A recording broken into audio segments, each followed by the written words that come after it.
मेरे हाथ में इस वक्त किताब है भूलन कांदा, जिसके लेखक हैं संजीव बख्शी। ये किताब वैसे तो साल 2012 में लिखी गई थी, लेकिन अभी एक बार फिर से चर्चे में है। दरअसल इस किताब पर एक मूवी बनी जिसे राष्ट्रीय पुरस्कार मिला है। छत्तीसगढ़ की पहली मूवी थी जिसको राष्ट्रीय पुरस्कार मिली है। इस किताब के लेखक संजीव बख्शी जी इस वक्त हमारे साथ हैं। उनसे बातचीत करते हैं कि इस किताब की लिखने की यात्रा कैसे रही, इसका इंस्पिरेशन कैसा रहा। सर, बहुत स्वागत है यूट्यूब भारत में आपका। धन्यवाद।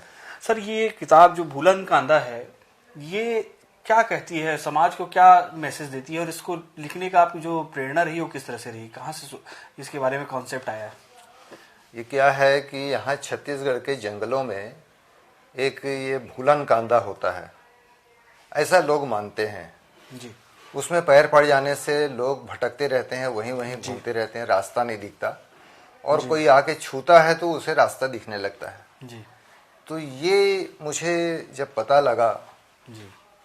तो मेरे दिमाग में ये चल रहा था कि इस पर मैं कुछ लिखूं, इस पे एक उपन्यास बन सकता है। जी। क्योंकि सारा चीज मैं भटका हुआ देख रहा हूँ। जी। जी। व्यवस्थाओं को, न्याय व्यवस्था है और भी सारी व्यवस्थाएं हैं, और लोग बाग भी जो हैं, मैं सिर्फ ऐसा नहीं कि केवल व्यवस्था को ही कहूँ कि भटका हुआ है, आम लोग भी भटके हुए हैं। जी।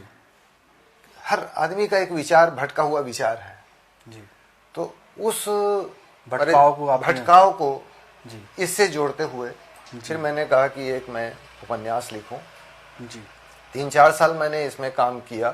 जी। काफ़ी समय लगा। 100 पृष्ठ का है ये उपन्यास, जी। लेकिन काफ़ी समय इसमें लगा और ये फिर पूरा हुआ। जैसे आपने भूलन कांदा मतलब इसको कहा कि आपने सुना इसके बारे में, क्या वाकई में कोई भूलन कांदा जैसा पौधा होता है, या ये सिर्फ एक कल्पना या सिर्फ एक मिथ बन के है कि है ऐसा? हाँ, लोग मिथ ही मानते थे इसको। जी। लेकिन बीच में एक केशकाल के जड़ी बूटी के विशेषज्ञ हैं, उनका ये कहना हुआ, उन्होंने दिखाया भी कि ये है भूलन कांदा, और उन्होंने उसका वैज्ञानिक नाम भी बताया, टाइलोफोरा रोटोनडिफोलिया। जी। जी। ये उसका वैज्ञानिक नाम है, ये भी उसने कहा। अब ये उसकी बात है, पता नहीं उसमें कितनी सत्यता है और क्या है। जी, ये मतलब लेकिन विज्ञान द्वारा बाद में प्रूफ हो सकता है। हाँ। तो इस पर फिल्म बनाने की प्रक्रिया किस तरह से रही, कैसे मतलब मन में आया कि इस पर फिल्म बनाना चाहिए, किन लोगों ने आपसे मतलब संपर्क किया, और किन लोगों के सहयोग से फिल्म बन पाए, उसके बारे में कुछ बताइए। ये क्या हुआ कि एक फिल्म रिलीज हुई थी मनोज वर्मा की, उसमें मैं गया हुआ था। जी। तो वहाँ बात हुई मनोज जी से, तो मैंने बात बात में उन्हें बताया कि एक उपन्यास मैं लिख रहा हूँ, अभी काम कर रहा हूँ भूलन कांदा पे, और भूलन कांदा ऐसा ऐसा होता है, पैर पड़ने से लोग भटक जाते हैं। तो उनको बड़ा अपील किया कि ये तो बड़ा अच्छा विषय है और लिख रहे हैं आप, जैसे ही आप पूरा करें उपन्यास तो मुझे दीजिए, मैं इस पर फिल्म बनाऊंगा। जी। जी। जी। उसी समय से उन्होंने तय कर लिया था। फिर जैसे 2012 में उपन्यास आया तो मैंने उनको एक कॉपी दी, और फिर उसके बाद उन्होंने अपना काम शुरू कर दिया। जी। और फिर बाकी फिर किस तरह से जगह के चुनाव और पात्रों हाँ, का चुनाव? गाँव के चुनाव के लिए मैं, विष्णु खरे जी, जी। रमेश अनुपम जी। जी। और मनोज वर्मा, जी। चारों गए थे हम लोग गरियाबंद के मऊहा भाटा गांव में जी। जी। दिखाने के लिए। वो पहले भी जा चुके थे मनोज वर्मा, तो उन्होंने हम लोग को दिखाने के लिए सब लोग गए, उनके साथ में ले गए वो। तो वहाँ जब मऊहा भाटा को हमने देखा तो विष्णु खरे जी ने कहा कि आपकी तो आधी पिक्चर तैयार हो गई। जी। ये उनके शब्द थे मनोज वर्मा को, कि आपकी आधी पिक्चर तैयार हो गई केवल गांव देख के। इतना साफ सुथरा गांव, इतना सुंदर, वहाँ का जो आर्किटेक्चर है घरों का, बिल्कुल डिफरेंट, अलग अलग, और किस तरीके से वो रहते हैं आदिवासी, वो बड़ा ही अपील किया। बहुत ही अच्छा गांव था, और उसको फिर सेलेक्ट कर लिया मनोज वर्मा ने। वहीं पे शूटिंग हुई, ज़्यादातर शूटिंग वहीं हुई मऊहा भाटा में। ये गरियाबंद से 30 किलोमीटर दूर है। जैसे इस किताब में आदिवासियों की बात होती है, जी। एक जेल यात्रा के बारे में बात होती है, उसके बहाने आपने बड़े न्याय व्यवस्था तमाम चीज़ों में अच्छी बात, मतलब कई तरह की बातें लिखी हैं। आदिवासियों के बीच में भी काफ़ी लंबा समय आपने गुजारा है, जी। कई छत्तीसगढ़ के अलग अलग क्षेत्रों में रहे हैं, कई योजनाएं उनके लिए चलती हैं, सरकारी योजनाएं उनके उत्थान के लिए, लेकिन तस्वीर बहुत ज़्यादा नहीं बदली है। आपके हिसाब से, आपके लंबे तजुर्बे के हिसाब से क्या होना चाहिए, ऐसी पहल होनी चाहिए कि ये इन क्षेत्रों में काम किया जाए ऐसा कि इनकी तस्वीर भी बदले और उसका लाभ भी आम आदिवासी को मिले? अभी के कुछ वर्षों को आप छोड़ दीजिए, तो आज़ादी के बाद से अब तक कोई कार्रवाई नहीं हुई थी, किसी ने ध्यान नहीं दिया था आदिवासियों पे, उनके हाल में ही छोड़ दिया था।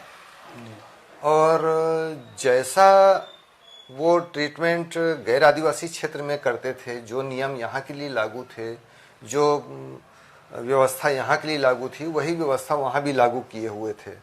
उससे वो लाभ नहीं ले पाते आदिवासी, जब तक स्पेशल फोर्स न लगाया जाए उनके लिए वो लाभ नहीं ले पाते हैं।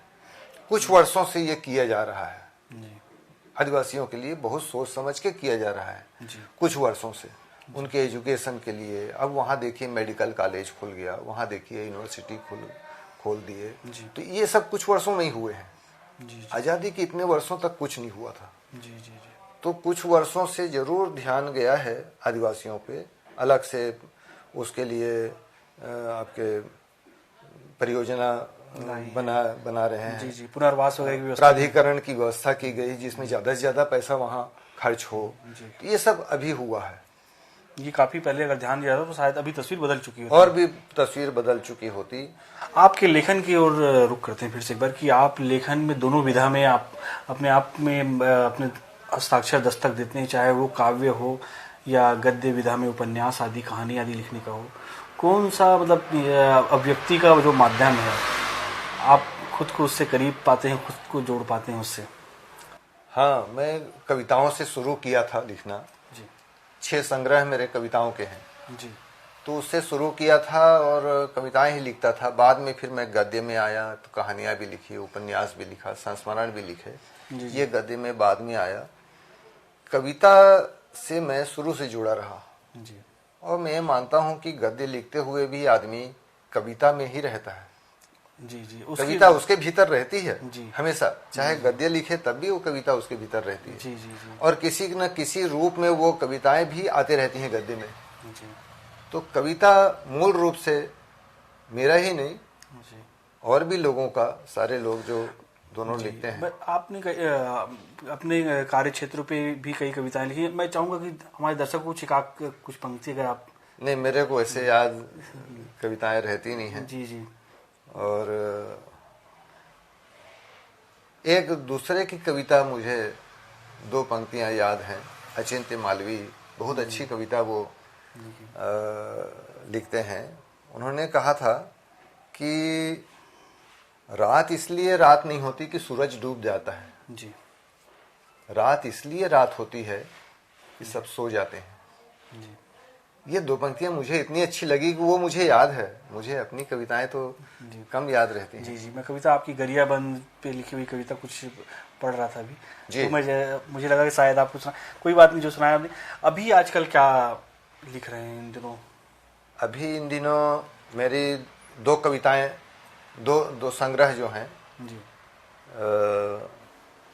एक कहानी संग्रह है जी। और एक संस्मरण है। जी। 2 अभी छप के आई हैं किताबें। जी।